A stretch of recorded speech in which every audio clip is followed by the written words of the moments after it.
Okay, good afternoon, good evening, everybody, and particularly welcome to our viewers online, and welcome to the first of a series of 3 lectures to be given by Tom Bennett, OBE, on the state of education. This lecture series, the Education Lecture Series, is being initiated this year for the first time. I was just telling Tom, we haven't yet got a name for this series, so if anyone would like the series named after them, please see me with your checkbook later after the show. I'm going to begin by acknowledging the traditional owners of the lands on which we are coming to this meeting. Here, we're on the land of the Whadjuk people, the Whadjuk people, who acknowledge elders past and present. For they have been and are and will continue to be true educators, passing on the traditional knowledge and wisdom of their people through thousands of generations. I'd also like to point out that Notre is a very special university. Our guiding principles, our objects are the provision of a university education written within the context of the Catholic faith and values. And we aim to provide an excellent standard of teaching, scholarship and research, training for the professions and pastoral care of our students, which is a strong focus for us. And what we are trying to do through this series is generate debate around important educational issues. That's the point of this series. And we're very grateful that Tom has agreed to really kickstart his Australian tour. This is the first event of his tour, and he's really spending a lot of time with teachers over the next 2 weeks, passing on his experience and insights. But we expect along the way that there will be debate. We hope that there is. A university is about engaging with and wrestling with ideas. It's very timely, as I was telling Tom as we were having coffee just before. His arrival here in Australia at this moment in time is ridiculously timely, really. Last year we had the teacher education expert panel provide a report which recommended strengthening the initial teacher education programs offered by universities and higher education providers in the area of behaviour management in particular. And if I could just read from the new AITSL standards, core content for these courses now needs to include a strong understanding of the role of rules and routines in establishing structured, safe and positive classroom environment. It needs to communicate a clear understanding of the efficacy of proactive practices in preventing misbehaviour and/or disengagement, including the role of high quality instruction as a proactive practice, an ability to practice and apply proactive practices, including setting high expectations, building positive relationships, providing structure and setting ambitious, achievable and personalised goals, the ability to practice and apply techniques that positively and effectively manage behaviour in classroom contexts, including the use of calm, consistent and proportional responses, behaviour modelling and feedback that gives attention to the desired behaviour. So that is now being built. Those requirements are being built into every teacher education program. Most of them will already have them there, but we need to make them more explicit. Just a few words now. We were joking before that Tom was once introduced in the following way. Our next speaker needs no introduction, and then the person just walked off. So I'm not going to do that. I'm going to say, despite the fact that Tom is quite well known in the sector, I think it is worth rehearsing some of his achievements. He was a teacher in the East End of London for 13 years. In 2009, he was made a teacher fellow of Corpus Christi College, Cambridge University. From 2008 to 2016, he wrote a weekly column for the Times Education Supplement and is the author of 5 books on teacher training, behaviour management and educational research, including his very well-known Running the Room, a teacher's guide to behaviour management. In 2015, he was longlisted for the GEMS Global Teacher Prize and in the same year named one of Huffington Post's top 10 global educational bloggers. In 2013, he founded Research Ed, a grassroots teacher-led project that aims to make teachers research literate, and I like this phrase, pseudoscience proof. Since then, it has grown into an international community spanning 6 continents, annually holding events in 13 countries. And I've been fortunate enough to be invited to speak to the Australian branch on 2 occasions. Tom is the editor of the Research Ed magazine and the editor of the acclaimed Research Ed Guide 2 series of books. In 2015, he was appointed as School Behaviour Advisor to the Department for Education by the Secretary of State for Education. In March 2017, Tom wrote Creating a Culture, an independent review of behaviour in leadership of UK schools. In 2017, he chaired the Mental Health in Schools panel, and he currently leads the Department for Education Behaviour Hubs project, designed to reboot behaviour skills in disadvantaged schools throughout the UK. Tom coaches teachers and schools around the world in all aspects of behaviour management and research integration, and regularly appears in national and international press and media. In fact, he's already done, I think, 2 interviews today, and was subject of an article in the Western Australian. In 2022, he was awarded an OBE in the Queen's New Year's Honours List in recognition of his work in education, particularly improving behaviour and advancing the use of evidence in teaching.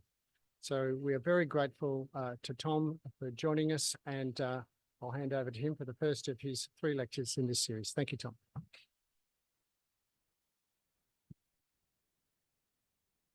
Thank you very much. That was almost too much introduction. Thank you. I don't know who that guy was. It is an absolute honour and a pleasure to be allowed to speak to you tonight. And for the next 6.5 hours, I'd like to just checking how honoured I am.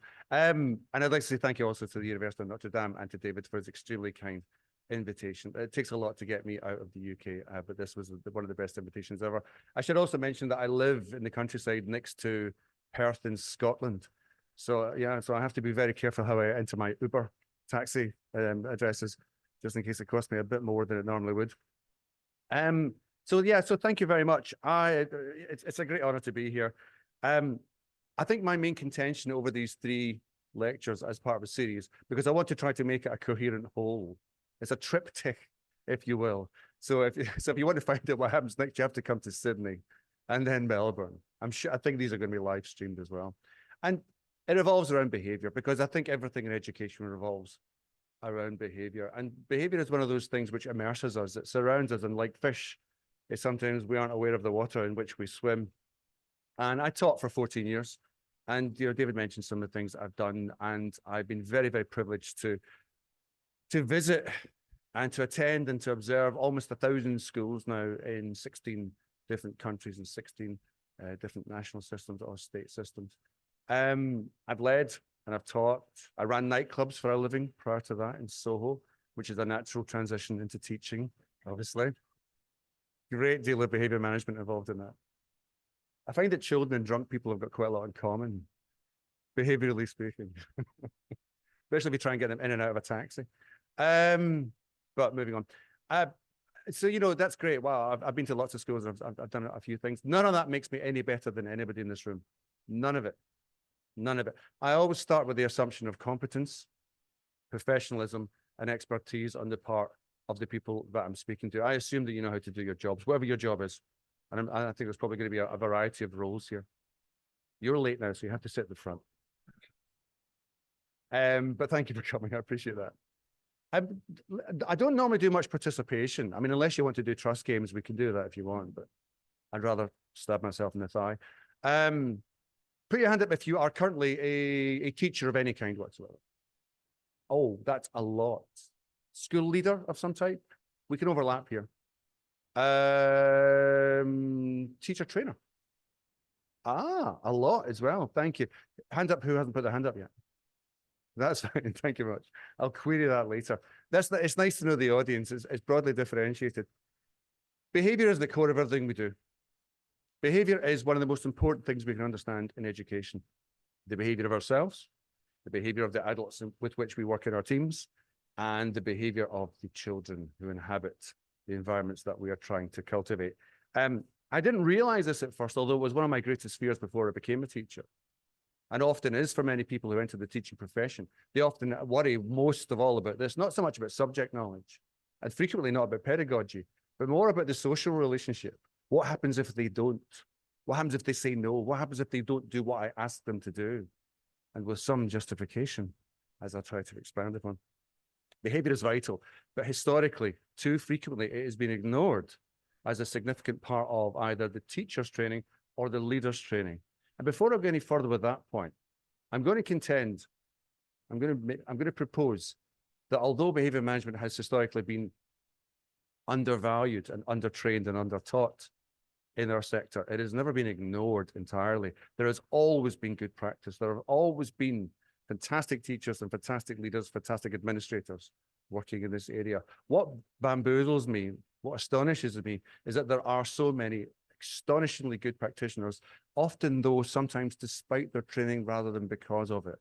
And that isn't the fault of the teacher, it's not the fault of the leader, it's a systematic error, but one that we can correct, and one that in some places, in some ways, we have started to correct. But nobody's got this right yet. That's why I called this first lecture The Dark Ages. Because why not be flamboyant and theatrical and dramatic? Why not, indeed? I wanted to have a look back at where we've come from. And I say we, I do mean internationally, the international we, because one of the things that keeps resonating with me is how similar the systematic problems, errors, and successes are of different states and schools. And I mean that around the world. I have been, like MC Hammer, I've been around the world. That divided the room there. MC Hammer was a pop star from the old days. I should probably mention that. I just lost half the audience. Who's that? I've been around them. I've seen lots of. I've been to countries. I've been to schools in the West Bank, and Dubai and Riyadh and Canada and Vancouver and South Africa, places from Bangladesh to Beirut. A very privileged position to be in. Children are the universal constant. The psychology of children, the human spectrum of behavior, is the universal content, universality. Context matters. Culture matters a lot. Resources matters a lot. Socio-economic circumstances matters a lot. There's no one factor here, but children are the common factor between all of these things. And it is remarkable when I speak to teachers, for example, in the West Bank, and I say to them, what are your biggest problems facing you as an educator? And you often think they're going to say something about, I don't know, perhaps the broader political context and so on. And these things, of course, matter immensely. But they usually say things like lateness, people talking over one another, fights breaking. And I think, oh, wow, this is my language. This is our language that we share. Kids are kids and people are people. Anyway, I'll begin with a personal narrative. 2 decades ago, if you know that film, you are one of my people. 2 decades ago, I was taught to teach, or rather, I might have been taught, but I didn't learn it. So one can argue that perhaps I wasn't taught in the first place. I took a 1-year postgraduate bridging program. I think it's probably fairly common in many contexts after a degree. It entitled me to be a teacher, but I'm not sure that it taught me to be a teacher. If that makes sense. I passed the course, but I wouldn't say I was good at it by the end of it. Now, nobody needs to be perfect by the end of your training course. That's not what training courses are for, particularly professional ones and practical ones. People have finished 5 years with a medical degree are not necessarily at the top of their field or top of their game. That's not what it's meant to convey. It's meant to convey competence to begin the career that you enter. Years ago, after I left university with a largely useless political philosophy degree, because that's where all the big bucks were, so they told me, God bless the humanities. I went to work for an American themed chain restaurant, which I can only describe as TGI Fridays, which I believe you have here as well. You're very, very lucky. And I remember I did 2 weeks in a classroom with my clown suit and my cowboy hat before they would even allow me to enter the shop floor, before I could talk to a customer. 2 weeks in a class. I remember thinking, this is a bit much. Learning, learning how to label grapefruit juice bottles and stock rotate and mix margaritas and indeed pronounce fajita, which is quite difficult if you're Scottish. Jalapeno was my favorite. But of course, I realize now what they were doing is they were making me competent to begin. And I see many, many teacher training courses which are brilliant. Many, many teacher training environments, like schools, for example, school-based context, tertiary education-based context, which are brilliant. This is not to bash this sector. But what I found in the UK was that there was enormous deficiencies within the sector. It was uncommon to get what I would call a highly practical, useful initiation into the sector, into the careers, and I'll explain why. Like many of my comrades, we entered bristling with enthusiasm and good intentions, but often little else, and they are not enough. You know, the Beatles lied, love is not all you need. Perhaps you've noticed. And that sounds like a grotesque thing to say. Love is very important. A kind of agape, perhaps, a kind of professional level of love for children. And one must care in order to do a good job. But it's not enough. And I entered classrooms thinking, I really care about kids. This is going to be easy, or at least not hard, because it's going to be different with me. I really like kids. I love my subject. And they're all going to be jumping on their table shouting, "Oh, Captain, my Captain," by the end of the week, you know? And Hollywood loves that trope, doesn't it? You know, healing the broken child with love. And it's a wonderful narrative, and it's in a beautiful lens, and sometimes it comes true. But it's not what you might call a reliable mechanism. And again, that's not to say love isn't necessary. It is necessary, but it's not sufficient. Professional competence has to be married with this level of compassion. I remember one semi-memorable experience in my teacher training where we were taught for an entire afternoon how to make a PowerPoint. An essential skill, I think you'll find, for people who like linear lesson plans with no possibility of going backwards or sideways. In another memorable experience, for 3 hours, we sat in a room with our fellow teacher trainees and were invited to say something nice about one another in a kind of a circle of empathy or something. I mean, it was very nice. It was very pleasant. But what it taught us about teacher training, I don't know. Now, perhaps these are outlier circumstances and things aren't like that everywhere. But I do see a lot of experiences that many teachers going through which are not directly related to being classroom ready, not fully competent, not consultant level.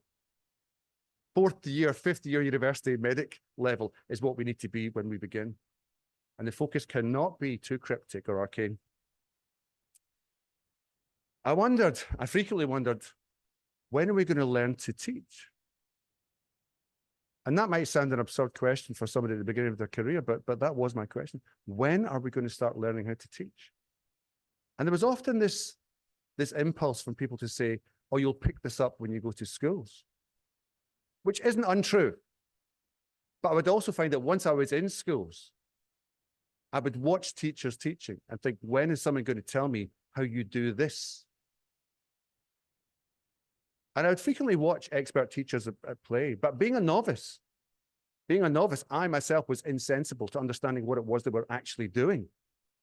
It was very like going to the Royal Opera House in Covent Garden in London and watching Darcy Bussell or Rudolf Nureyev or somebody perhaps more contemporary performing in a revival of Swan Lake and thinking, you know, how do I do that? What they're doing was beyond my competence to understand, let alone analyze, let alone imitate. And yet we were expected to do so. We observed and we didn't copy, we aped, we mimicked, rather than absorbing and assimilating this. In one early training experience, in one of my first training schools, I was given a stack of exam papers to mark.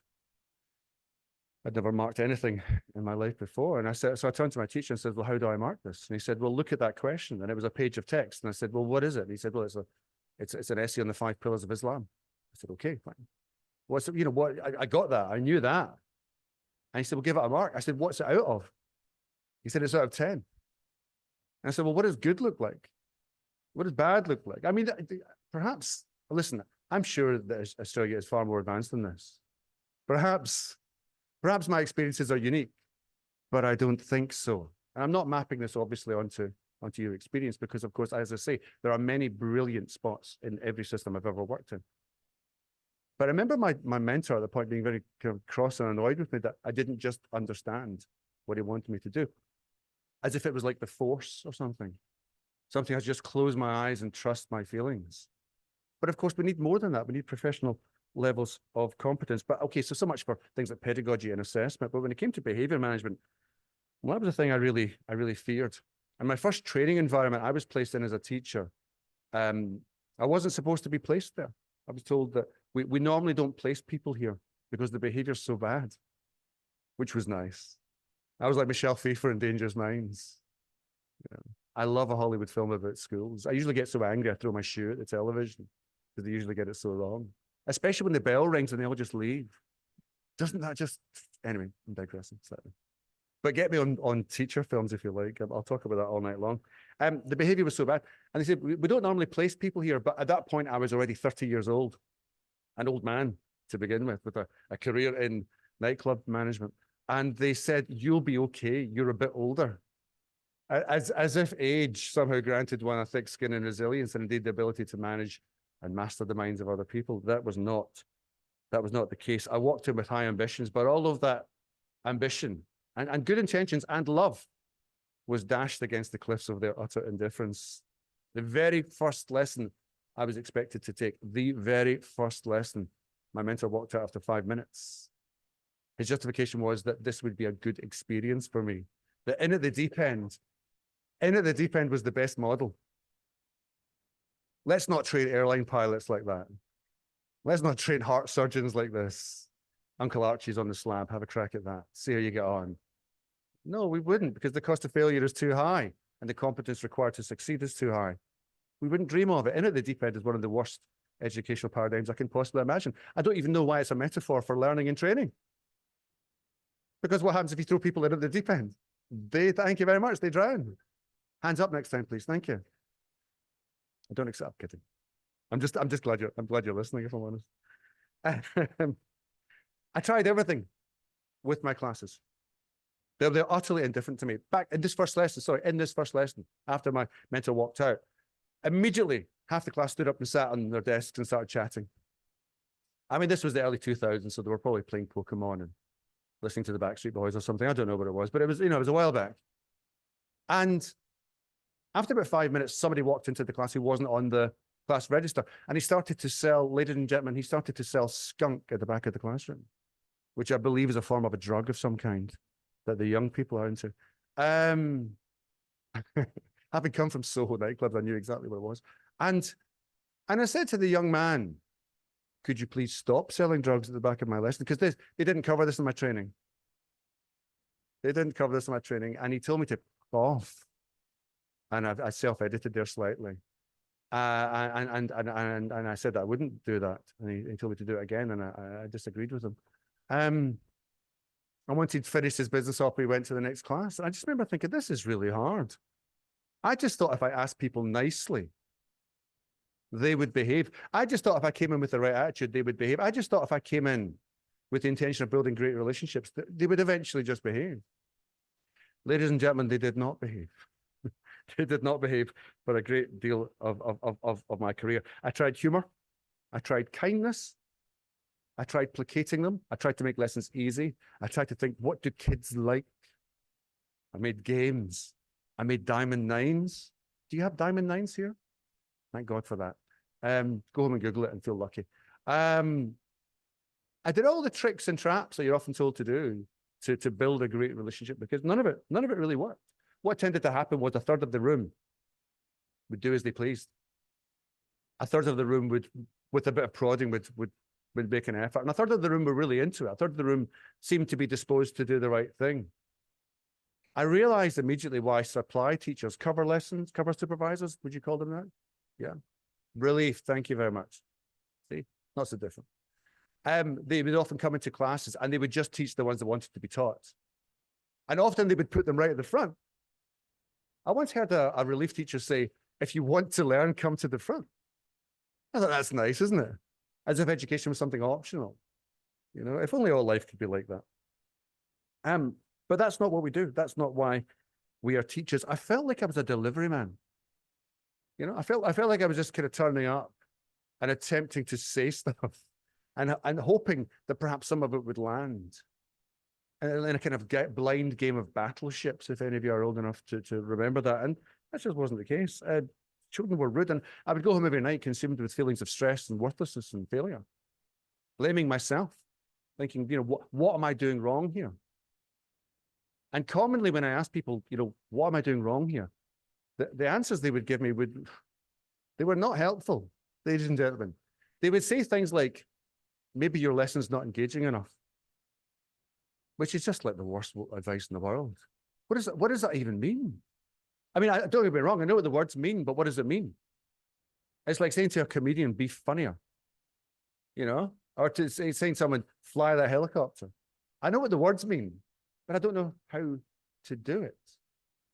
But it sounds like you've given meaningful advice. And this is something I find very common in the field of behavior management. The things that we often say, the aphorisms, the platitudes we often lean back on are often just that, aphorisms and platitudes. Build a relationship with them. Now, that's not wrong. It's right, but it's not great advice. Any more than it would be good advice to say to a novice mechanic, you know, strip that car engine, fly that helicopter. We know what the words mean, but we don't know how to do it. And I internalized this. I did not fall victim to cognitive dissonance. I thought there must be something wrong with me. I'm doing this really badly. Therefore, I am an incompetent practitioner. I mean, I've got a teaching degree now, so I should be able to do this. I didn't realize at that point that perhaps the people who I had trusted to teach me what I needed to know and what I needed to do had perhaps not done so. None of this is letting me personally off the hook. You know, we still have to bring ourselves into the equation. We still have to try our hardest. A lot of teaching is craft. I have no doubt about that whatsoever. A lot of it is craft. Some of it is art, a little bit. I think there's room for that. Very creative. Some of it is science or science-based, if that makes sense. You know, there are some things we know more than others. But a lot of it is learned and taught. There should be a collective body of knowledge and skills, which comprises at least the basis of the career that we teach. Otherwise, we're expecting people to be naturally gifted, as if the fairies had granted us these powers at birth. If you're familiar with Sleeping Beauty, the Disney classic. People would often say to me things like, you just need to be teaching them for a few years, and then they'll get used to you. Now, ladies and gentlemen, that sounds like a counsel of despair rather than useful advice, as if I just somehow develop a rhino hide to put up with the slings and arrows of their outrageous responses. People would say things like, well, it felt like I was on trial and I just had to wait out the chaos and eventually would start to make sense. But, you know, as Nietzsche would say, when you lie with dragons, you also become a dragon. When you gaze into the abyss gazes back. It is impossible to be in a situation like that and be unaffected. My mental health was massively affected for that, especially for that first year, but well into my second and third year, feelings of despair, anxiety, and self-doubt and worthlessness perpetually characterized my every waking moment. I would weep man tears into my pillow at the end of the evening. Obviously, these are special, very macho tears, but tears they were. And the reason why I say it, so I'm not wiping away a tear here, just actually a fly in my ear, theatrically. The reason why I say that, I think it's important to say that because I go around the world pontificating about behavior management, you know, like the big I am. I think it's really important. I mean, I think I know a good deal about behavior, but I'm no better than many of you. I promise you that. As I say, I always assume competence on your part. I'm good at it. I'm good at talking about it. I'm good at the leadership of it. I'm no better than many people in this room. The expertise resides here as well as anywhere else. I have made a career of talking to experts, of talking to people who are very, very good at their jobs and magpieing their ideas and claiming them as my own and saying, I thought of this. I've made a career out of this because the expertise does reside in the classrooms and the staff rooms and the leadership rooms and the canteens of schools.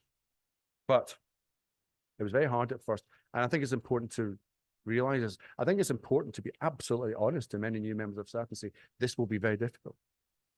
You know, that's not to say don't do it. It's to say, do it. It's going to be challenging. And at times it's going to be tough. And if you go to a tough school, sometimes you're going to want to give up. But if you don't give up, if you endure and more than endure, then perhaps it can get better. In fact, it can become one of the most meaningful professions in the world. Teaching saved me in so many ways. I mean, really, really saved me from a life of pointlessness and American themed diner restaurants and so on. I used to wake up every morning with a sense of complete purposelessness. You know, why am I here? What's the point? Why do I even bother? When I entered teaching, that completely evaporated, mainly because I was too busy to think about anything else. I'd lost all my friends, and I had no time to keep in touch with anybody who wasn't, in fact, themselves also a teacher. That's why so many teachers marry teachers. The advice was terrible, though. People would say that. I remember memorably, one person said to me, "Have you ever thought about putting the worst behaved kid in charge of the lesson?" I said, "Why?" "Because it might teach them empathy." And I went, "Okay." I mean, it hadn't occurred to me because it sounds really stupid, but I'll do it. So I put this girl in charge of the lesson. Let's call her Katie because that was her name. And it was a long time ago in a far distant land. Everyone important has moved on. She probably works for the Department for Education now. And she spent the next 45 minutes doing an impression of Shrek at the front of the lesson, which I think was meant to be me. You know, sit down, donkey, that kind of thing. And I sat at the back of the class with my head in my hand, sitting next to the one very reasonable student at the back of the class. There's always one reasonable student at the back of the class. And he turned to me and he said, "Sir, what are you doing?" And I said, "I have no idea. I don't know why I'm doing this, but I'm doing it because somebody allegedly more superior to me said I should do it." And when I asked him at the end of the lesson, he said, "How did your lesson go?" I said, "Not well." I said, so what happened when you did it?" And he said, "Oh, I've never done it." Crazy stuff. But this was education. This was the state of behavior. Anybody could say anything. It was about vibes, about feelings. It was about, I reckon this will work. I hope it will work. Like an act of faith. Like Luke Skywalker put on his battle helmet and being advised to use the Force. Trust your feelings. Trust your feelings. That's what we were sending people into battle with. And for, not that I'm claiming education is a battleground, but there are a lot of battles to be fought. This experience battered me, and it taught me my very first lesson, that if children weren't behaving well, very little else was possible. Very little else is possible, or a lot less than before. No child flourishes in chaos. The children who flourish the least, I'm not even sure what the opposite of flourish is. Deflourish? The children who flourish the least in a chaotic environment are the most vulnerable children. The children who already experience socioeconomic deprivation, the most chaos in their lives, the most trauma, the most neglect, the most abuse, the most difficulty and challenge and inconstancy in their lives.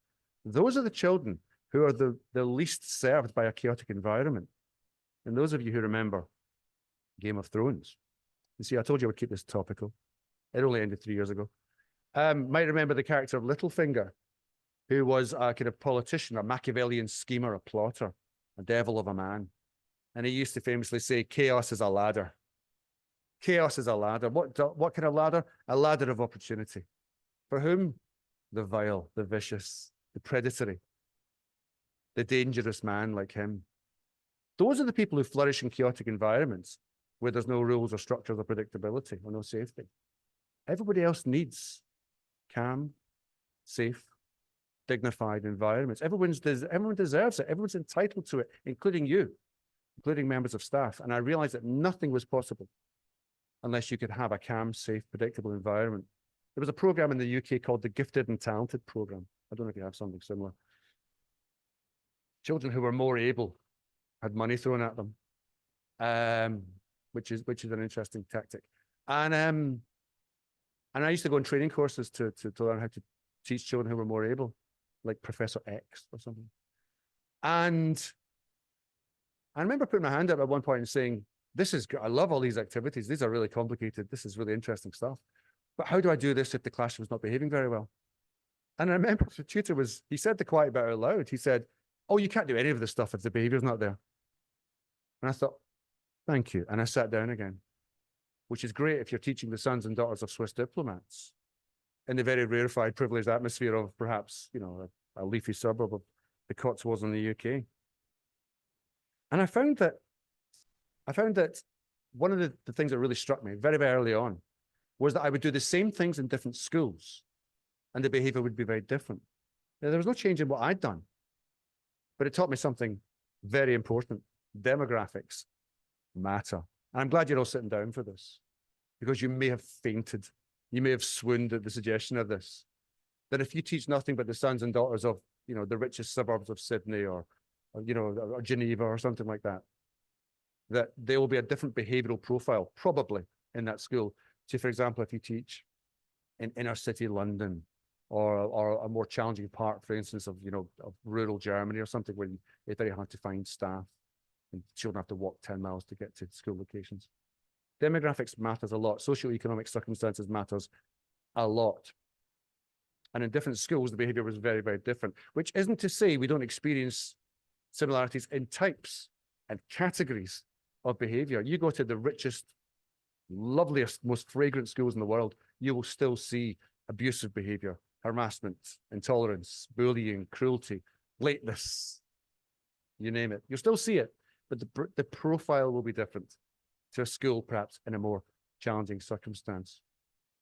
And it was funny, as I say, I could do exactly the same thing in one school as in another, and the behavior would be very, very different. I realized then that I wasn't managing behavior. I was coexisting with it. I existed simultaneous with it. So I realized from that point onwards that a lot of the behaviors that children were exhibiting in the classroom context, they had inherited and adopted from their own context. Children do not invent themselves. Children do not wake up one day and decide, today I will be marvelous. Today I will be malicious. Today I will be kind. Today I will be unkind. That's not how people operate in general. They're not like Madonna. They don't reinvent themselves on the spot. They're the products of their experiences up to that point. And a child from a fortunate socioeconomic circumstance is probably going to learn habits of behavior that will probably help them to flourish more in a complex institutional environment like a school, because the school requires certain behaviors. And a child who comes from a less fortunate socioeconomic circumstance will probably, and I stress probably, learn different habits of behavior, which will seem appropriate in that circumstance. It will be how they've been raised and habituated to be socialized. None of this means that poverty equals poor behavior and wealth equals rich behavior. It's not as simple as that. See rich people for details, basically. See Westminster in the UK for details to disparage that myth. But what it does suggest is this, is that socioeconomic deprivation or other risk factors like trauma, neglect, and abuse correlates very, very strongly with the types of behavioral habits or antisocial behavioral habits that correlate very strongly with lack of later life success, particularly, for example, in institutional settings. This is not as simple as poor equals badly behaved. We're talking risk factors and correlation, not causation. Many people defy their destinies at either end of these spectrums. We see people with the most difficult and challenging circumstances, the most horrible of abusive beginnings in life, and they become the most amazing people. And we respect and admire these people for the exceptionalism they represent, and for perhaps the lesson and the challenge they can provide to our own understanding of what it means to be human. But when it comes to gambling, when it comes to probability, the house usually wins. And that's why we go to demographic schools where children come from: neglect, want, lack, abuse, and so on. And we see so many misbehaviors emerging from those causes. And that's demographics. I realized then another lesson: I had never been taught to manage behavior, let alone behaviors of exceptional challenge and complexity, like ADHD or ASD, for example. I'd never been taught how to manage mainstream behavior. I'd barely been taught how to turn up and present the information or the knowledge or skills that I wanted to present. I have, as you may probably guess by now, a fairly low opinion of the way in which I was teacher trained, but it was very, very common in the UK at the time, around about 2002. I'm sure things are very, very different here. And I'm sure there are differences. I genuinely mean that. I'm sure there are, there's much better practice than this. I went to one of the most prestigious places in the UK to learn how not to teach particularly well. And one of the reasons for this is what I sometimes call domain elites and domain experts. I often find in education that very frequently the people who are tasked to discuss and set policy, to train in behavior, are themselves perhaps sometimes quite dislocated from the classroom environment. And again, I want to stress there are multiple and many noble exceptions to this. This is not a rule. This is simply an observation. I've worked with brilliant teacher brilliant teacher trainers, brilliant teacher training institutions, wonderful school leaders, mentors, and coaches. You know, the system could not cope without these people. But what I also learned is that this was a problem that nobody was talking about. I used to think it was just me. But I started to write, as David said, for the Times Educational Supplement. I started to write more broadly for broadsheets and trade sheets and so on about behaviour.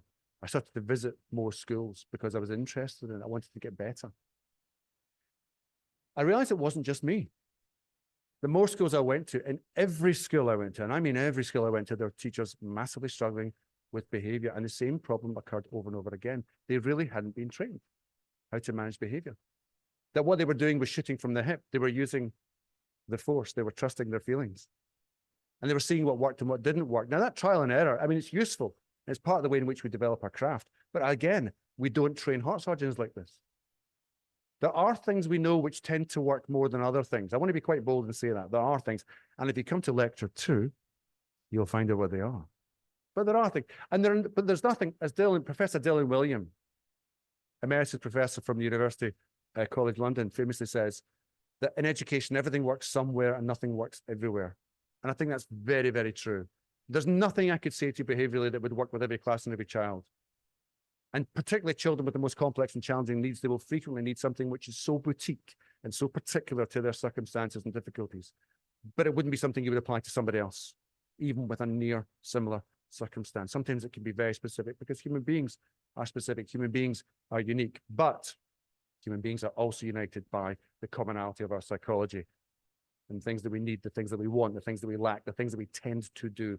Probability is a very useful thing for us to understand when it comes to working with large groups of children. But this was not just me.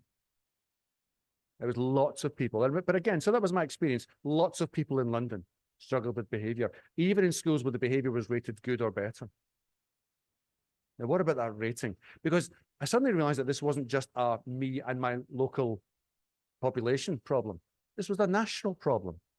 I started to do work with the Department for Education. I started to take part in the studies which checked if schools were doing well behaviourally. And what was interesting was this: at the time, the department recorded very little data nationally about behaviour. It was very difficult to find out if things were getting better or worse. In the early 2000s, a survey of teachers stated that about 85% of them believed that behaviour had been better when they were younger. That survey was repeated in 2010 with the Teacher Voice Omnibus. And they found that 85% of teachers believed that behaviour used to be a lot better when they were younger. That survey was repeated about 3 months ago in the UK. And you'll never guess what. 85% of teachers thought the behaviour used to be a lot better. Now, I'm not, incidentally, behaviour is still far, how should I put this, not good enough in far too many places. But nobody knows if it's getting better or worse. That's part of the problem. Nobody's looking for this data. We are now. And I've managed to start a national behaviour survey in the UK, which started last year. So we're waiting for trends, fingers crossed.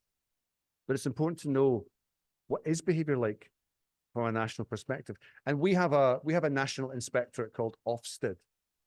They're the closest we have to some kind of national database. And remember, in the early 2010s, they would say things like 85 to 90% of schools, the behaviour is good or better. So no problem, right? So why was it every time I went to a school, I found that behaviour was not very good? And the more I started to look into this, I looked at other data sources. I looked at teacher surveys versus head teacher surveys. And we frequently found that something like 95% plus of head teachers thought the behaviour in their schools was excellent. But the teachers in the same schools, only about 75% of the teachers there thought the behaviour was good or better. I mean, you ask the students, and that rarely happened. That rarely happened. That number plummeted to about 40%. And this came up time and time again in surveys that were done. Some of these surveys were weighted, some of them were not. You know, the data was scarce and often not high quality, but what data there was suggested strongly that if you had a vested interest in defending the reputation of your institution, you would frequently say it was better than people who had no such vested interest or who had anonymity. Social media fried all of this, absolutely fried it, particularly in the UK, I would say, where there is, shall we say, less pushback, less consequences, fewer consequences for teachers who speak out. I've noticed in multiple national systems and state systems, there are severe consequences for anybody in the practitioner level who speaks out, not against their school. I think that's terribly unprofessional for anybody who works in a school to say my school is rubbish. You know, the number of people who go into Facebook to vent, you know, boggles me. Thank you. WhatsApp, see me later. WhatsApp has replaced this as the place for people to get angry. But I digress. I would nuke WhatsApp from space sometimes, but I believe there are policy implications of that. But social media has fried this. And people who can vent, who can speak out against practices, pedagogies, behavioral circumstances in the system should be free to do so without maligning their own school. That, of course, is deeply unprofessional, but one should be allowed to discuss pedagogies and philosophies and so on. Because of social media now, people could speak out and the voices could reach further than just the staff room. You know, that was, I mean, I'm old enough to remember the differences between these two eras. That if you wanted to say something, you know, you could tell some people in your school, but you wouldn't know if it resonated or landed in a particularly good way. Now I can say something in Edinburgh and a teacher in Perth can comment on it, and believe me, they do. God bless Twitter, or X, as the devil calls it. But I find it tremendously liberating.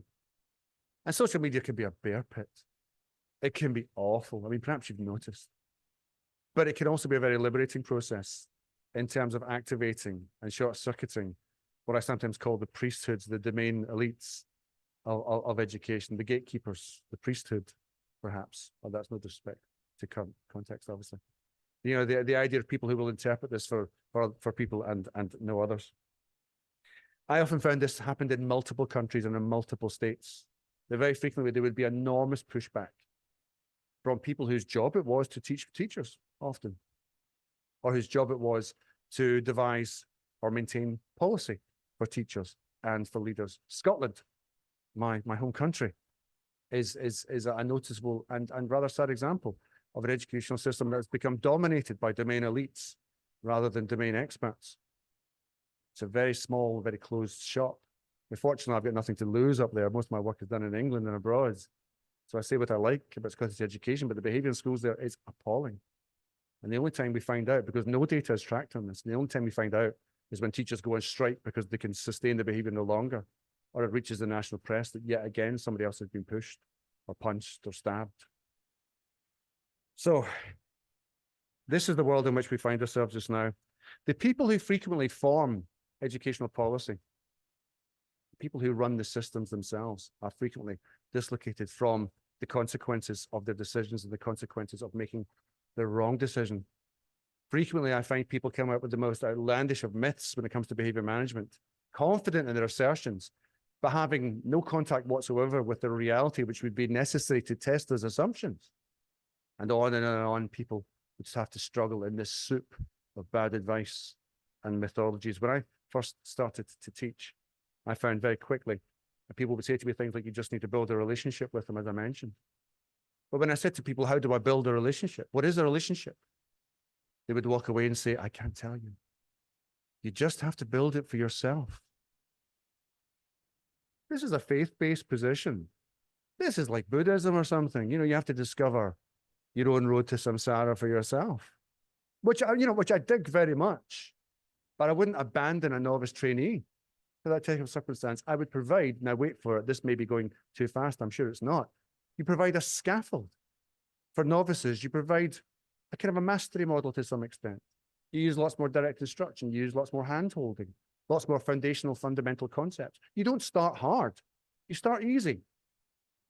You don't teach someone how to read or comprehend English by giving them Shakespeare. You know, you start off with, phonics primers and alphabetic recognition and Biff and Chip. I don't know if you have Biff and Chip over here. You have Biff and Chip? What are they called? They're the bane of my life. The stories are terrible. But anyway, there's no character development. But they're not meant to. You know, see, spot, run. No, right. We've got a common language here. Divided by a common language like America. You know, you don't start with Brecht. You start with basics. When it comes to how we should instruct teachers in the classroom, we should start with basics. It's fine for people to study masters and pursue an understanding of Foucault or Freire or someone like that. That's fine. People should. People should pursue learning for its own sake. But we don't start teachers in these rather cryptic, crepuscular provinces.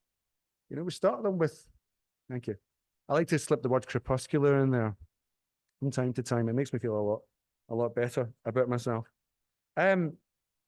So we often find these kind of rather crazy ideas. And so why was the teacher training so terrible in general? As I said before, number one, many of the people who were responsible for delivering this were themselves unskilled in behavior management. The number of people I've spoken to in my career now who train or lead or have some kind of national say on behavior management or are credited as being national experts and worth listening to, who themselves know very little about behavior or indeed could not themselves manage a challenging classroom, is astonishing. The late great Christopher Hitchens, to paraphrase him, he says, it's like asking a priest how to, okay, I'll move on.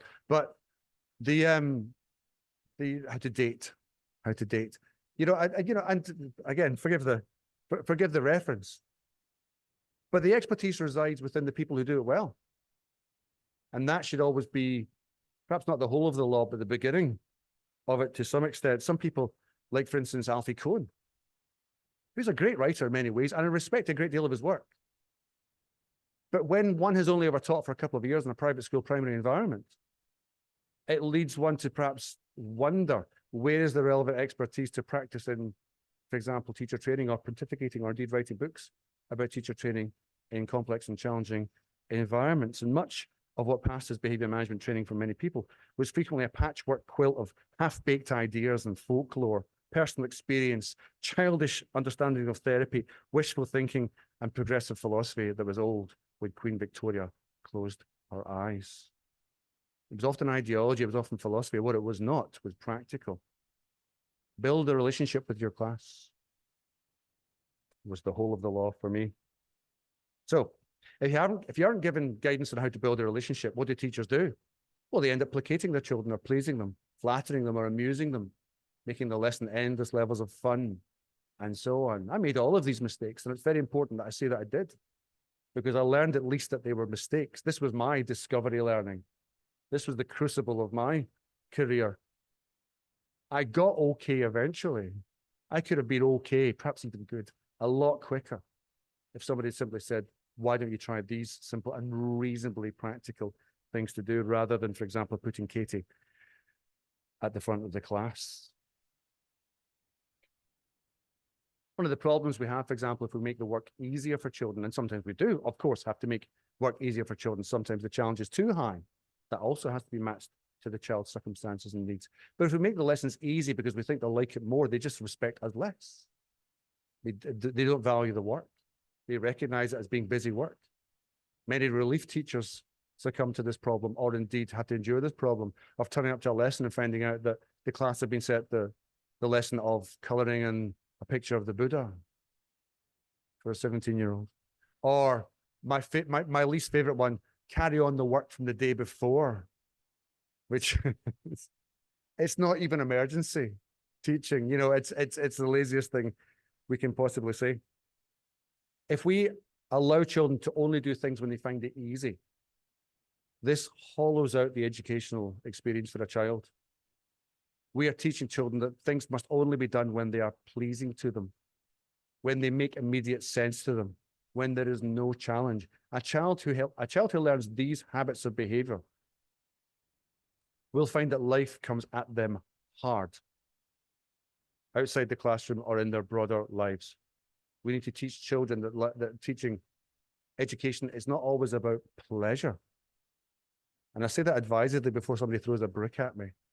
You know, I don't want children to hate it. But it's not all about fun either. It's about what Aristotle might refer to as eudaimonia, but flourishing. So the sense of doing something that matters and is meaningful to you. I mean, life should be, I like fun. I'd like as much as possible. But people on their deathbed do not, regret the lack of fun that they had. They often regret the lack of meaning they had in their lives, the lack of destiny, the lack of purpose. I mean, I have an 8-year-old boy and a 10-year-old girl, which is why I look so tired and haggard. Not just jet lag, not just the Heathrow scramble. It's because it's exhausting, and it's a beautiful thing, and it's life-changing, and it's made me a better person. Something had to. But it's tiring. And my little boy sometimes still wakes up, has a dream, you know. Sometimes you get up 3 times in the night. At no point in the morning do you think, I really enjoyed that. That was great. Let's do that again. But it's meaningful. You also don't think that didn't matter. It matters that you do these things. Mattering, he says, matters. Other myths that we see in the behavior sphere, which appear to dominate, not just in the UK, I think possibly internationally, is the overemphasis, perhaps even I might call it the fetishism of restorative processes and other therapeutic processes in the classroom. Now, I want to be quite careful here. Restorative processes and therapeutic processes fairly similar to it can be extremely useful in settings. They are a tool. And as with any tool, they have a utility, and that utility is contextual. You know, a screwdriver has utility. It has use, but that use is contextual. A screwdriver is not the appropriate tool with which to solve all problems or all issues. You don't change a light bulb with a screwdriver. And what I see in education a great deal is what I call fetishism, which is not as exciting as it sounds. It is the kind of Freudian idea when we attribute, or rather, sorry, the pre-Freudian idea, the religious idea, that when we attribute magical properties to inanimate objects, and this is the same with restorative processes, it can have great utility in some circumstances, but they are often quite boutique circumstances.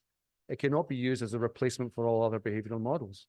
And I am, ladies and gentlemen, I am weary. I am a weary man. I am tired of going to schools and helping them to restore and reboot themselves after they have fallen off a cliff because of an overemphasis or a misapplication of restorative processes in a challenging whole school context, perhaps as a replacement, for example, for boundaries and consequences and so on. And people who are familiar with the restorative process will say to me, well, you're just not doing it right. The restorative processes do involve meaningful consequences and boundaries, to which I can say with some confidence, having been in many schools, that is not how it plays in most schools. That is not how it plays out. And it may well be that the Platonic ideal of restorative processes are that there are meaningful consequences, and I agree there should be. And we can still use restorative processes as a boutique activity with some children. But, for example, it is useless when there's no relationship to restore. It is often abusive to use them when a victim and the victim and the abuser, that's the wrong word. I was going to say the victifier. What am I looking for? Thank you. Perpetrator sounds a bit too legal and judicial, but I know what you mean.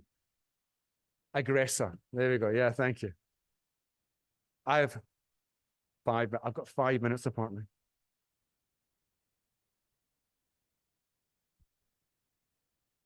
Is everyone busy afterwards? So restorative processes have utility, but only in context. And I've frequently seen people who have been harassed and bullied and abused by aggressors over several years being forced into a meaningless restorative process, or restorative circles where people are encouraged to take responsibility for their actions. Now, restorative processes in its modern incarnation, because they've been with us forever, but its modern incarnation came from the justice system, you know? And there's lots of data from the justice system to suggest that people who are the most conscientious can benefit from restorative processes. People are the most capable of accepting responsibility for their actions, but very frequently people are very happy with the causes and impact and effects of their actions.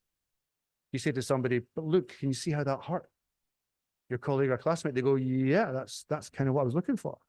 You know, you cannot just talk out every act or every process. And if I would say that one thing which is stymied and degraded the quality of our behavioral models in classrooms and schools is this myth that behavior can be tackled universally through restorative processes. It cannot.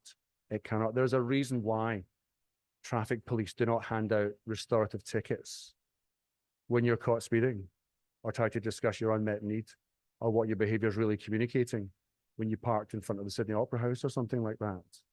You know, that sometimes it's an appropriate thing to do and sometimes it's not. Other myths, which I think fall into this category, are things like the myth of all behavior as being meaningful communication. You know, I don't think it is. I don't think it is. I think that it's important to try to understand behavior. And I think for children who are recidivist, for children who have got extraordinary challenges in their behavior or in the behaviors that they present, I think it's very important that we try to understand what's going on. But But I am absolutely certain, and the vast majority of mainstream misbehavior is caused by very, very human normal spectrum processes of our character. You know, the desire to look cool, the desire to impress our friends, the desire to amuse ourselves, the desire to distract, and so on. And that there's not always a meaningful communication behind what they've done. When a child walks into my classroom and tells me to F off, I don't sit and think, what does he really mean? I know what he means. I know what he wants me to do. And sometimes the appropriate response is a boundary and a penalty. And I think that's one of the other big myths, the idea that boundaries and penalties are somehow wrong. They can be done inappropriately, of course they can. They can be disproportionate. They can be done at the wrong time. There are lots of teachers that need to learn a lot about anger management themselves. You know, there are a lot of teachers that see a penalty as retribution. They see it as a punishment. But that's not what it's meant to be. It's meant to be a deterrent. And I say once more, there's a reason why people don't park outside the City Opera House. Because they know the car's going to get lifted. It's the predictability of the sanction, not the severity, that makes a difference here. They know what's going to happen to them. We need boundaries too. I believe 95% of people would stop at red lights, even if there was no consequence for not doing so. But unfortunately, 5% wouldn't. They're impetuous. They're impulsive. They just want to see the world burn. They like driving fast or whatever. And we can all do the wrong thing sometimes. And some people do the wrong thing a lot, which is why we have boundaries. And no community, no society has ever endured without it. And I would say that's another big myth which really hurts schools and really hurts school environments. The lack of predictable whole school meaningful consequences. And the idea that they are somehow brutal or, you know, overtly penal or lead to some kind of school to prison pipeline. This is nonsense. This is nonsense. There is no evidence for these things whatsoever. In the same way that there is an enormous dearth of evidence to suggest that restorative processes have high levels of utility in a mainstream environment at a whole school level. Why has this happened? Well, we had our own TEEP. The Carter Review in 2015 also suggested enormous deficiencies in teacher training. In short, we were sending teachers into classrooms without being trained to do so, without having core meaningful skills, and leaders too. If you were a leader, it was worse. If you were a leader, you had to essentially invent your own systematic approach to behavior management from scratch, or you adopted or inherited the system of the school that you occupied. The second thing, this was a UK experience. Our inspector or our local authorities, our district leaders would frequently put high penalties on schools which excluded or suspended. It was deemed to be a bad in itself. So what did schools do when the target became a measure? They turned the taps on. They stopped excluding, including children who had sexually abused other children, children who told teachers to F off routinely, children who punched people in the face, children who vandalized. They still wouldn't suspend and exclude because it would make them look bad. Any system which is built like that is destined to help teachers to fail. And thirdly, what I would call progressive models of teaching behavior. This idea that, I call it the myth of the perfect child, the idea that, as Rousseau would have said, the children will just behave if we get out of their way, that their natural state is to be kind and generous and sharing. To which my response is, have you met a child? Have you met a human being? And I say this with nothing but love in my heart, nothing but love in my heart, because I think people incline to the good, but we're not perfect. And that's why we have norms and rules and routines and protocols and consequences and boundaries and rewards and lots of other things beside, and the behavior curriculum, which is something I'll talk about in my second session. But none of these things are entirely true. Most misbehavior is not from trauma.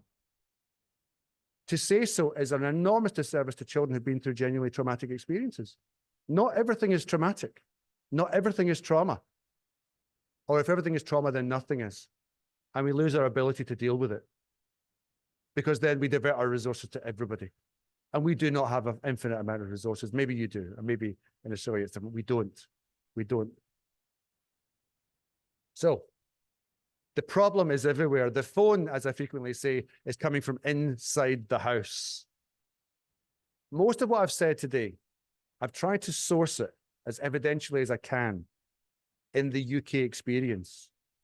But again, I say this with some level of assertion, that every country I've been to seems to experience a very similar cycle. Now, you, as the experts in your own context and in your own cultures, I invite you to reflect upon any of the things I've said so far, which may resonate or may not You know, you may come from very different circumstances, and I respect and honor that. But I suspect there's a lot to be said here. I mean, when I look at things like the OECD, the PISA rankings and so on for behaviour, and this isn't to disparage Australia, by the way, you know, I mean, in Britain, I mean, we're nuts. I mean, you know, I mean, have you seen Brexit? You know, we know how to throw a stupid party, but but we are getting some things right in schools, I think. Some things, there are some aspects of this. I think that the evidence we have coming from Australia suggests that behaviour is a real issue, that you can do better, but not because you're bad, but because we all can do better. Scotland can do better. England can do better. And there are things that we know which do improve things in schools, which have represented guiding lights in the behavioural and educational ecosystem. The teachers and leaders in Australia are as good as any in the world I've ever seen. I promise you that. And I've had the delight of witnessing multiple schools in Australia. But I fear that they're not being best served by the systems in which they operate, by the water in which they swim. And I know that they could be changed to a very different state so that people could flourish and children could be nourished. I am deeply grateful to the University of Notre Dame for the opportunity to speak to you, for your behaviour tonight. None of this would be possible if you hadn't attended, both physically, but also in the manner of how you've attended. I could not do this right now unless the behaviour was of such an impeccable level and quality. So gold stars for everyone's books as they leave tonight. Thank you very much. What an honour. Thank you.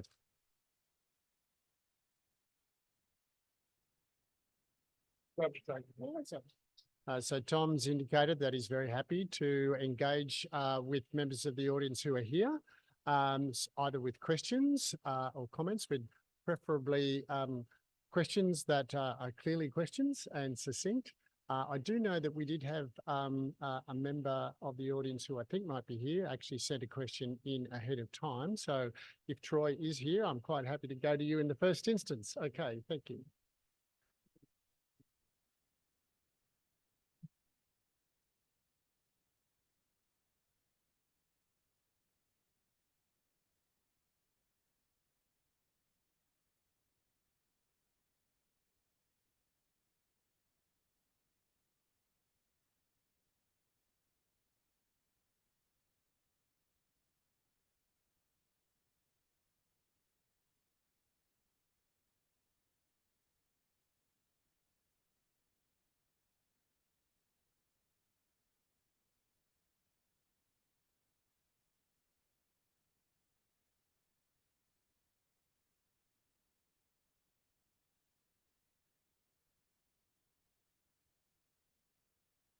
I remember it very well, actually.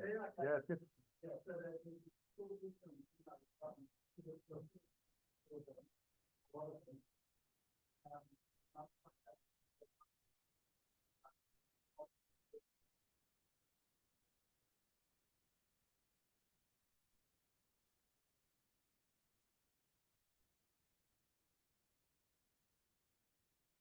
Yeah.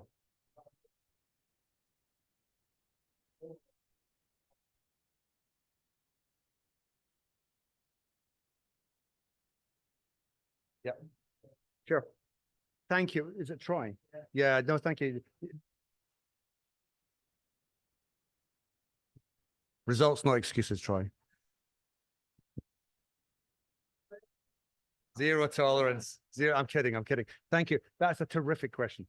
It goes to the heart of behavior management. Now, I've deliberately stretched this out because I mean, in some of my training days, and obviously in the next lecture, I'll be going a bit more into, you know, what the most successful school environments have done. But unless we address this issue of what do you do with children who really struggle with, you know, to self-regulate, struggle with being in a complex institutional environment, unless we address that, then our behavior models aren't worth spit, right?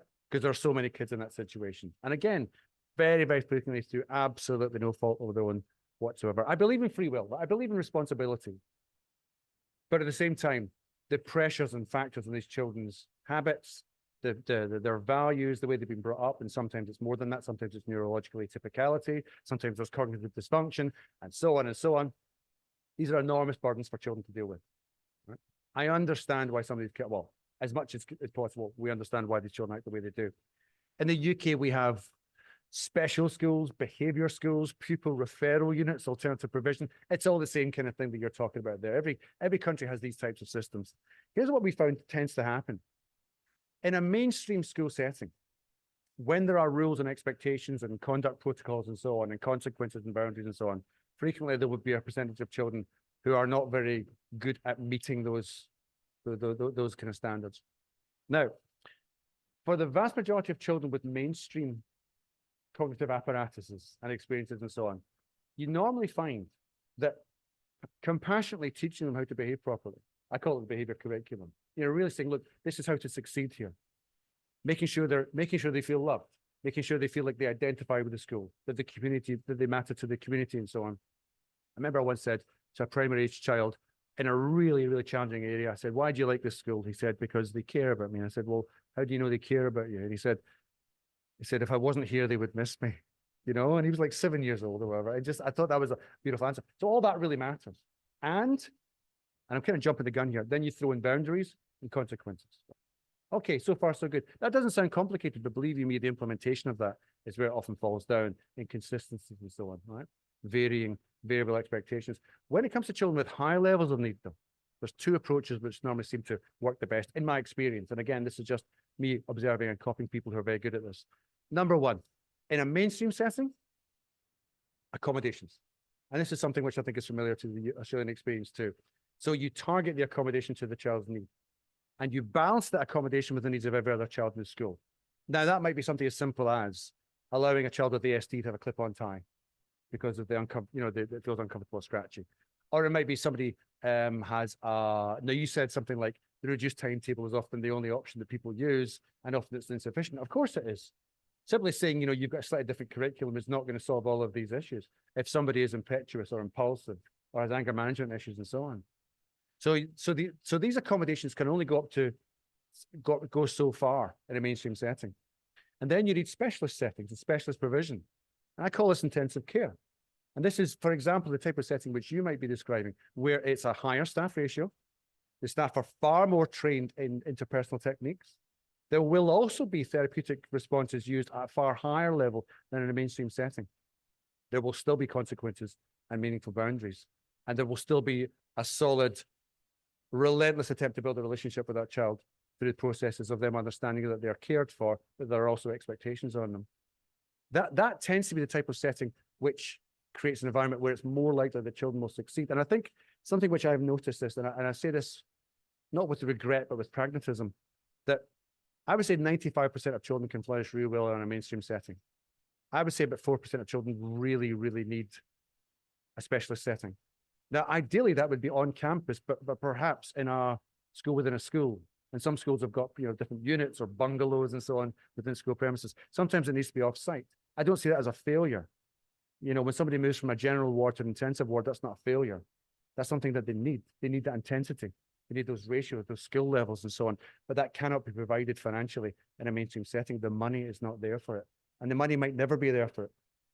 If you want to cut a class size from 30 to 20, you have to add a third onto your national education recruitment budget. That's not going to happen. So we need specialist settings like perhaps the ones you're working at. There's so much more I could say, but I'm just conscious of the time, and David is hovering here. But I'll come back to that.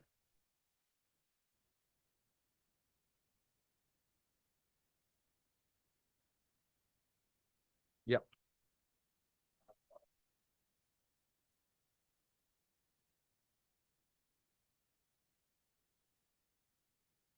Yeah. Absolutely. I think that's another really good question. At what point this is just for the home crowd, at what point does an adjustment become a failure to set boundaries? It can easily do so. It can easily do so. Now, what we find in the UK, we call this SEND, special educational needs. You have something? Right. We understand ourselves. And what I frequently find in the UK and abroad is that very frequently people equate SEN with inability. They equate it with they can't behave. Now, there's two ways of looking at that. Some people say they can't behave in a judgmental way. So why try? These kids should be out. Hang them and flog them, right? And other kids say, in a more loving, compassionate way, well, they can't behave. So therefore, let them do as they please. It's funny because they're coming at it from different angles, but they come to the same point. They're basically saying, what do you expect from kids like this? And this is the, this is the tyranny, the prejudice of low expectations.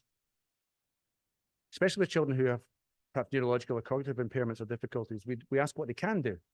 We try to focus on that to some extent. And we make the accommodations in a balance of understanding that there are other people who are co-present in that same space. And this is where it frequently goes wrong. I frequently find accommodations made for children to the point where everybody else's experience is degraded.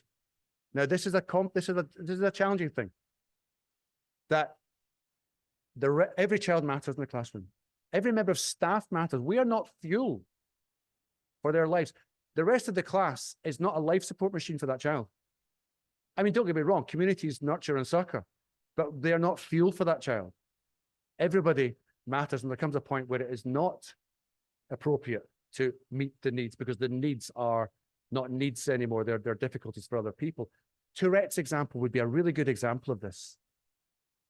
10% of people with the neurological impairment Tourette's, 10% of them have the verbal tic that is quite famous for. I taught a boy with Tourette's once. And I said and he was really worried about joining the class. And I said, well, how about you tell the class what it's like to have Tourette's? And he did. So he voluntarily told the class. He was really worried. And the class just shrugged their shoulders and went, okay. They got it. They understood. And I said to the class, so if he swears, we're all going to do nothing because he can't help it. We all good with that? And they all went, yeah, fair enough. They understood. And I said to the class, but if you swear, I will come down on you like the wrath of God. And I will lay my vengeance upon you. Right? And they got that too. And then this is how I tied the ribbon. I said to the boy, and if you swear and it's not your Tourette, then I shall likewise lay my vengeance upon you. Right? And he got it. He understood. Because I was treating him like a human being, not as a disability or some kind, not as a symptom. There's a judgment call to be made there.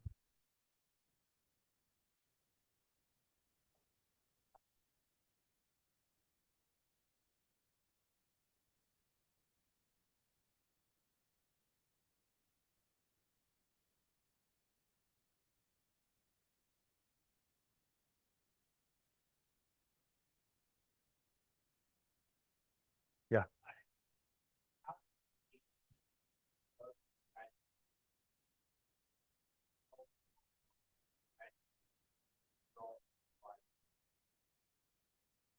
Yeah.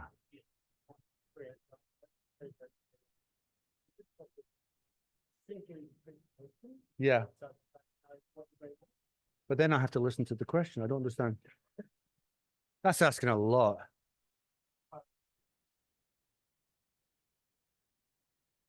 How do we peer lead inexperienced teachers to avoid the myths that they're often taught? Okay, that's a really, really good point. Very well made. Thank you. This reminds me a lot. I used to run an agony uncle column for the Times Educational Supplement, right? Glory days. Put that in my head, my tombstone. And frequently that would be the question. That I've got quite high standards for my class, but the school says, let them off with it. It's okay if they tell you to F off. If they wander out of the classroom, just ask them to go back in. They'll come around to you eventually. Just build a relationship, all of that stuff, I used to get this a lot. And the answer is that that's one of the toughest questions you'll get. That's one of the toughest things to answer, rather, because you're having to manage upwards then. Now, it is possible. And I've seen lots of schools that are badly led, but where individual teachers are fantastic with their class. But they're always like a warlord in a failed state. You've got to lay down the rules, the norms, the expectations, but you also teach them. You teach them that they matter, that you care about them. And sometimes you show that care by holding them to account and challenging them and so on. It is possible. It's just 20 times harder if the school's not backing you up, especially if the school's not backing you up, especially if the school undermines you actively by, for example, returning a child to your class 5 minutes after you've asked for removal. And the kid just smirks at you and goes, ha, ha, ha, ha, covered in biscuits and crumbs and tea. Because I've had a nice chat with the head teacher, who says Billy's ready to come back now, that kind of thing. So how you push back? You manage upwards. First of all, use the school policy. You really know it. Often you have to use it back to your leaders and say, this is what we're supposed to be doing. And sometimes they'll say things like, you're doing too many withdrawals, to which you say, but it says so on the school policy that a child can be withdrawn if. What would you like me to do? Why don't you show me? Ask for training. Ask for instruction. Find out somebody who's really good at this. Collective action with your colleagues. I don't want to sound too militant about it, but if you can get a groundswell of people talking about this kind of stuff and saying, look, this isn't working. What are you going to do about it? You know, middle leaders and senior leaders, even if they've got the wrong ideas, can sometimes be persuaded.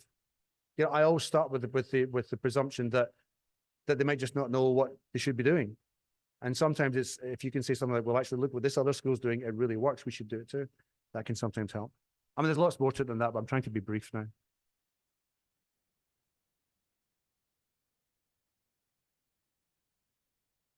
Ah, okay. My pleasure.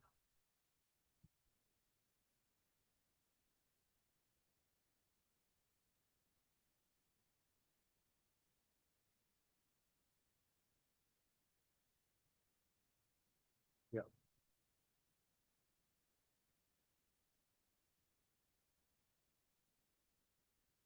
Yeah. Oh, I did indeed. So how do we best mentor and support our new teachers on new staff? That's another great question. First of all, a good mentor is the difference between success and failure for many teachers, because often the mentor is perhaps sometimes the best and only practical teacher training they're going to get, as opposed to, you know, endless passages of, you know, pedagogy of the press and stuff like that, which doesn't really help. So the first thing I would suggest is this, is that we're often really bad at pedagogy with grown-ups, but we know quite a lot about it with children. Well, guess what? You know, grown-ups are like older versions of children.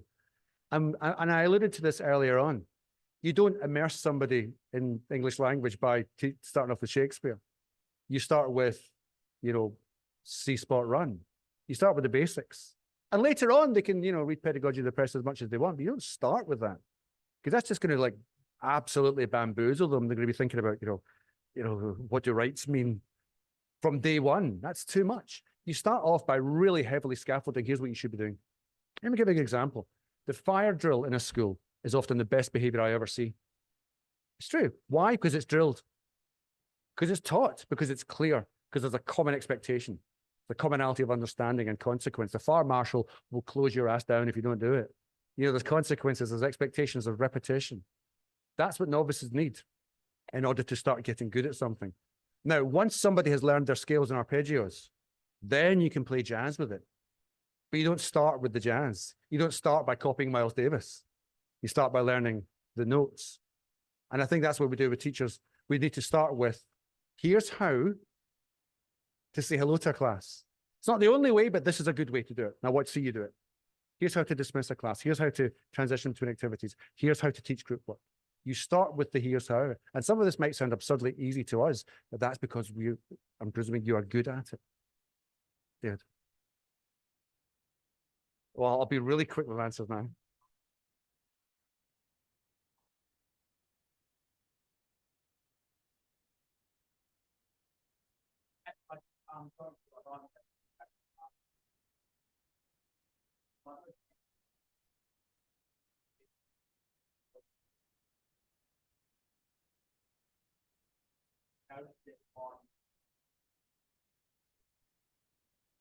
So how do you find good resources and good mentors within your school? Trust your feelings, you must look. Mentor find you, he will. If it's meant to be, it's meant to be. That's another great question. Very frequently, the person who's the right person to teach you is not the person who's your line manager. Right? Amen to that. There might be some kind of crazy wizard in some other part of the school. How you find that person? I mean, a school worth its chops will have somebody sent to you who can scaffold these experiences for you in a meaningful way. Again, I reiterate the example of, you know, observing a world-class ballerina or ballet dancer. You can't copy that stuff. You just can't. It's too complicated.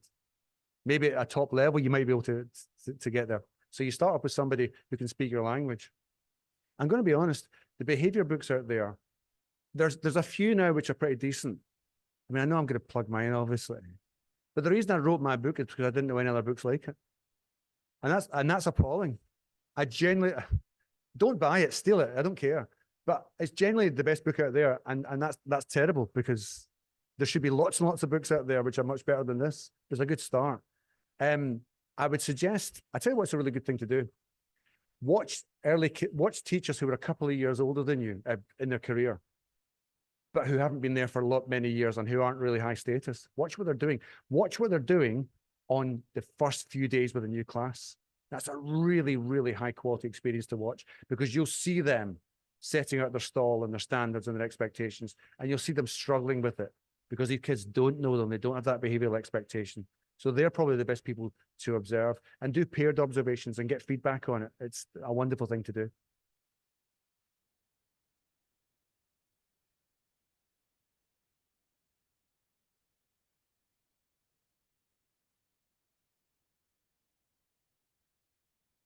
I thought that.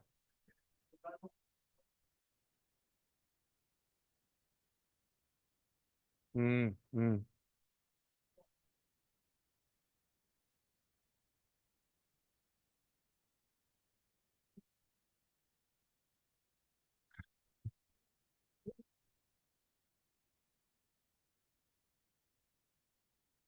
Yeah. Mm. Yeah. Yeah. That's an excellent point. How do we replenish and renew the behavioral experiences of people who've been in the career for some time and may have quite calcified habits themselves and strong opinions as to their own expertise? You know, I get on okay. Why do I need to get better? I'm fine. What do you think's wrong with me? That kind of attitude. I agree. Well, you mentioned craft, and I wholeheartedly endorse it. I think there are large aspects of teaching which is craft.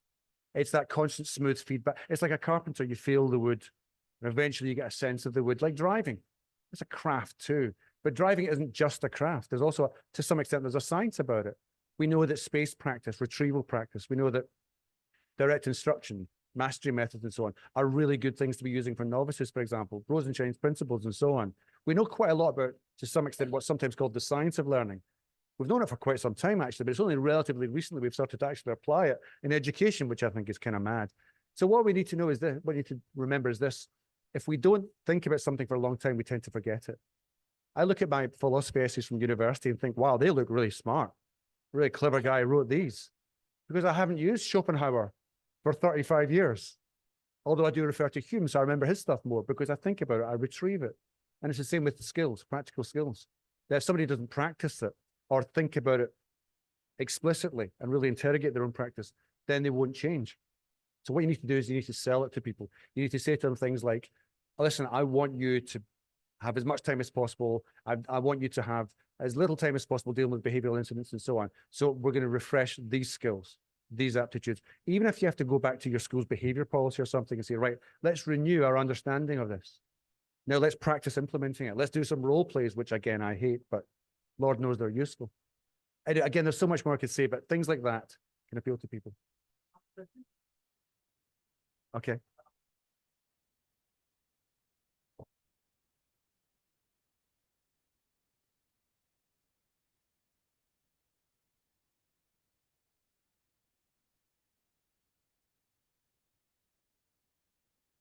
Another great question, and I genuinely mean this. In the UK, oh, sorry. It's a great question that nobody will ever know, because I'm not going to. The lady said, a really good question: how do you balance the need for administrators to support their staff with the use of, for example, sanctions and boundaries, without teachers in those processes passing the buck, overusing, misusing, using too much or too frequently or too intensely? That's the question. There's no one thing which makes behavior perfect. We throw the kitchen sink at children when it comes to behavior. We teach the behavioral norms and etiquette.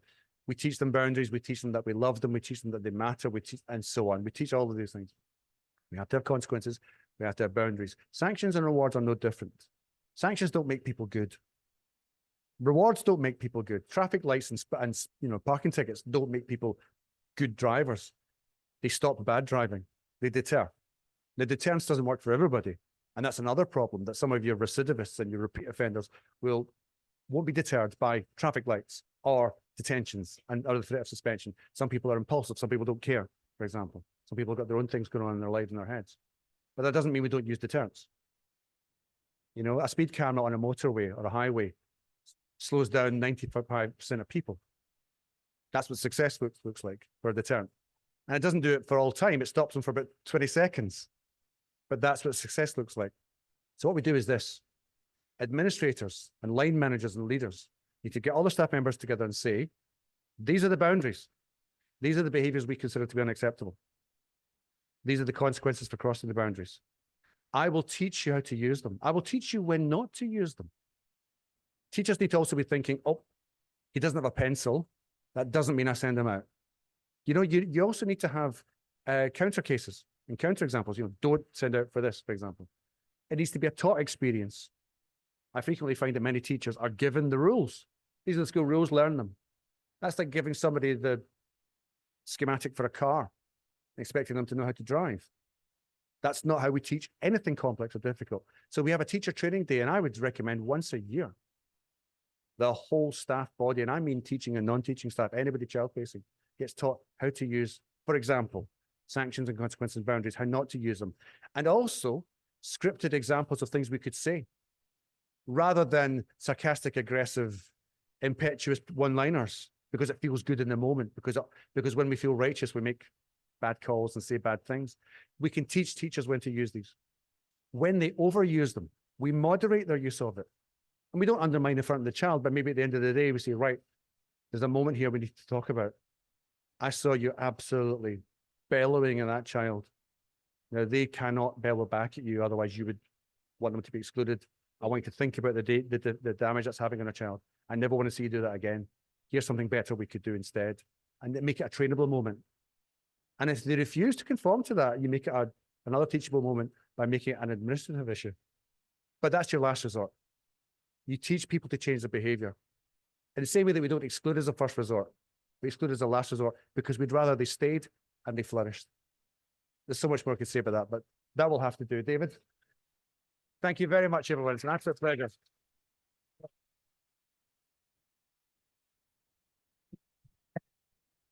So thank you very much, Tom. I might just conclude with a short story about my own teaching career. And I apologise to my own staff who've already heard the story. But when I was on my final prac, I had a Jesuit school. I had a crusty old Irishman who was the Dean of Studies, who called me into the office at the end of my prac. And he said, David, there's two kinds of teachers, successful and popular. You were popular, which hurt. But it goes, I think, picks up a lot of the points that Tom was saying earlier in his address about the need for teachers to be respected and around boundaries and not just trying to be engaging and entertaining all the time. Can I say thank you to everybody who's attended and for your participation, particularly those who joined online. We've learned a couple of lessons about the online experience tonight around passcodes, etc., and also about being able to hear the questions. So we will fix that up next time. But in the meantime, can I ask everybody who is present here to thank Tom again for a magnificent lecture. Please.